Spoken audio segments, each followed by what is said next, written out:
नमस्कार, मैं हूं AK कश्यप। आज इस चर्चा में आप देखेंगे, अगर आप संगठित क्षेत्र के कामगार हैं तो राज्यसभा में आपके जो श्रम राज्य मंत्री हैं उनके द्वारा क्या उत्तर दिया गया है उस विषय पर, जब जिसका सबसे ज़्यादा डिमांड EPFO कर्मचारियों के द्वारा किया जा रहा है। भारत का EPFO एक संगठित क्षेत्र के कामगारों के लिए एक सबसे बड़ा प्लेटफॉर्म है, एक बहुत बड़ा ऑर्गेनाइजेशन है जहाँ पे एम्प्लॉय इनरोल होते हैं। इसी EPFO संगठन से EPF 95 स्कीम को कवर किया गया है और जो संगठित क्षेत्र के कामगार हैं उनके यहाँ हित को ध्यान में रखते हुए मिनिमम पेंशन दिया जाता है। अब यहाँ पे इसी विषय पर आज चर्चा करेंगे कि आप हेडिंग जो देख रहे हैं कि increasing minimum pension EPF 95 scheme के तहत, तो क्या जो इंक्रीजिंग मिनिमम पेंशन है, जो आप 1,000 रुपया मासिक पेंशन की जो बात चलता है EPFO एम्प्लॉय को 2,000, 3,000, 4,000, 5,000, तो इसमें जो सबसे बड़ी जो संख्या है वह 1,000 रुपया मासिक पेंशन वाले लोगों की है। अब इस जो महंगाई का दौर चल रहा है, जिस तरीके की व्यवस्थाएं बदल रहे हैं, परचेजिंग पर कैपिटा जो कैपेसिटी चेंज हो रहा है, उस आधार पर क्या 2014 के जो प्रावधान किया गया है, क्या उस प्रावधान के तहत इन लोगों का जो मिनिमम पेंशन है क्या आज के बाजार व्यवस्था में टिक पाएगा? इस संदर्भ में बहुत सी बातें अलग अलग प्लेटफॉर्म पे भी उठते रहे हैं और यहाँ राज्यसभा में भी ये प्रश्न उठा है। अब इस प्रश्न से कितना उन कर्मचारियों को राहत मिलता है जो संगठित क्षेत्र के कामगार हैं और संगठित क्षेत्र के कामगार होने के अलावे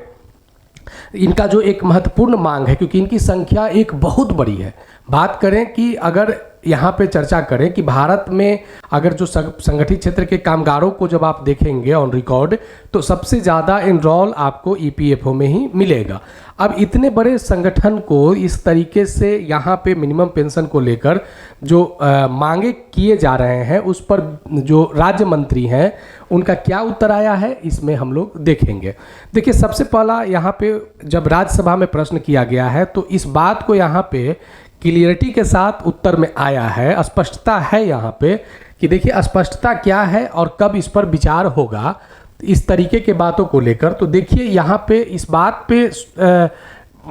मंत्री के द्वारा भी स्वीकृति दिया गया है कि जो अभी न्यूनतम पेंशन मौजूदा 1,000 रुपया प्रति माह बढ़ाने को लेकर ट्रेड यूनियन और जनप्रतिनिधियों सहित विभिन्न हितधारकों से अभ्यावेदन प्राप्त है। यानी जो यहाँ पे आप देख रहे हैं कि received from various stakeholders including trade unions and public representative, ठीक है। अब यहाँ पे 1,000 रुपये की मासिक जो पेंशन है, क्या लगभग अगर बात करें कि एक बड़ी संख्या में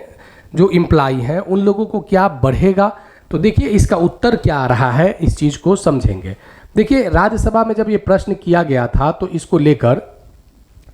लेकर कुछ बातों पर चर्चा हुआ था और इस बातों पर जो चर्चा हुआ था तो इसको लेकर एक जो PIB के द्वारा भी प्रेस रिलीज किया गया था, जिसमें 8.33%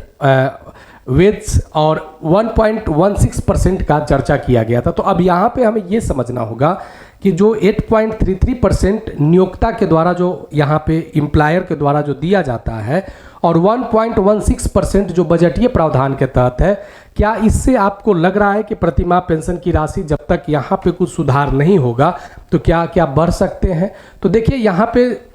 जो उत्तर में जो मुख्य रूप से जो बातों को पुटअप किया गया है, यहाँ पे जो बातें लाए गए हैं कि सरकार की बजटीय सहायता जो प्रदान करके EPF 95 के जो पेंशन भोगी है 1,000 रुपया प्रति माह पेंशन प्रदान कर रही है। EPFO और को EPS के लिए प्रतिवर्ष प्रदान किया जाने वाला 1.16% बजटीय सहायता है, क्योंकि अभी जिस पे यहाँ पे आप जब देखेंगे 1.16% बजटीय, तो यहाँ इस चीज़ को अगर आप देखते हैं कि 2 पॉइंट में जो उत्तर दिया गया है, कंट्रीब्यूशन बाय एम्प्लॉयर 8.33% और यहाँ पे है contribution from central government through बजटीय सपोर्ट 1.16%। अब यहाँ पे 8.33% जो एम्प्लॉयर का है और 1.16% जो केंद्र सरकार के बजटीय प्रावधान के तहत है। तो इस आधार पर जो उत्तर को दिया गया है तो बड़ा इसको संतुलित करके प्रतिशत तक यहाँ पे प्रश्न का उत्तर में बातों को मेंशन किया गया है। अब इसको लेकर क्या यहाँ से ये आशा रखा जाए कि जब तक यहाँ बजटीय प्रावधान से संबंधित जो सरकार की जो राशि है, जब तक यहाँ से कुछ अलग ऐड नहीं किया जाता है, तो क्या सच में मिनिमम पेंशन को लेकर क्या कुछ सुधार हो सकते हैं? तो ये एक नपा तुला हुआ उत्तर जो है वह ईपीएफओ कर्मचारियों को मिला है, जो पहले भी इस तरीके के राज्यसभा में या लोकसभा में जो प्रश्न उठाए जाते थे और इस पर इसी तरीके के उत्तर संतुलित करके सरकार के द्वारा पेश कर दिया जाता था, जिसका प्रभाव कर्मचारियों के पेंशन पर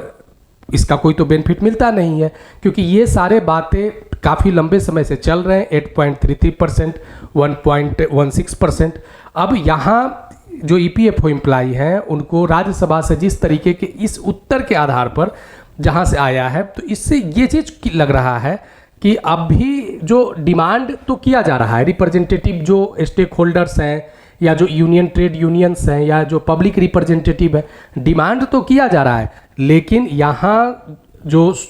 उसमें रिफॉर्म्स की जो बात चल रहा है ताकि जो मिनिमम पेंशन है उसको बढ़ोतरी किया जाए, यहाँ पे अभी कुछ होता हुआ नहीं दिख रहा है इस तरीके के उत्तर के आधार पर। तो राज्यसभा में जो उत्तर दिया गया है वित्त राज्य मंत्री के द्वारा,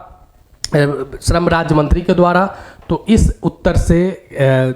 ईपीएफओ एम्प्लॉय को वर्तमान में इसका कुछ अभी बहुत निकट अगर बात करें, चर्चा करें, तो अभी कुछ वैसा इन लोगों के मिनिमम पेंशन में बढ़ोतरी की संभावनाएं नहीं दिख रहे हैं। आने वाले समय में कितना सरकार, केंद्र सरकार स्टेक होल्डर्स की बातों को समझ पाता है, यूनियन ट्रेड यूनियंस के डिमांड पे कितना यहाँ पे जोर मिल पाता है, या जो पब्लिक रिप्रेजेंटेटिव हैं वे लोग किस तरीके से इस मुद्दे को लाते हैं, यह एक महत्वपूर्ण मसला होगा। आने वाले समय में फिर मिलेंगे, अगर कुछ महत्वपूर्ण चर्चाएं ईपीएफओ से हो या मिनिमम पेंशन से हो तो ज़रूर हम आपके सामने रखेंगे। तो इस तरीके के अभी आपने जो वीडियो देखा है राज्यसभा में इस प्रश्न को, जिसमें मिनिमम पेंशन इंक्रीजिंग को लेकर जो क्वेश्चन आंसर किया गया है, लिखित उत्तर इसका आया था, जिसको अभी आपने देखा है। अगर ये इन्फॉर्मेशन आपके लिए काफ़ी महत्वपूर्ण रहा है, अगर नए जुड़े हैं तो चैनल को जरूर सब्सक्राइब करके बेल आइकन को दबा दीजिएगा। वीडियो अच्छा लगेगा तो लाइक शेयर जरूर कीजिएगा। अगर कोई सुझाव होगा तो आप कमेंट में लिखिएगा। मिलेंगे आगे नेक्स्ट वीडियो नेक्स्ट टॉपिक में। धन्यवाद।